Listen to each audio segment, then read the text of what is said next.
wild weather video tonight. A wildfire in central Nebraska still raging more than 24 hours after this one started. More than a dozen fire departments called to the scene after a lawnmower actually sparked a small fire. It was so windy, though, those flames took off.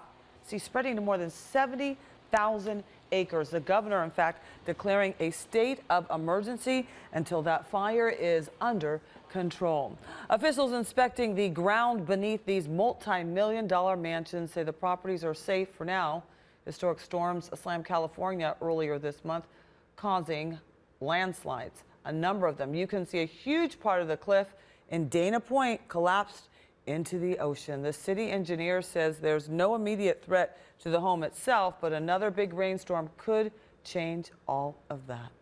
Well, a blizzard warning issued for parts of Red River Valley. That's in Minnesota today. Heavy snow and wind gusts around 50 miles per hour, causing big drifts. Visibility is near zero in some areas. Police say people are driving off the roads and getting stuck in those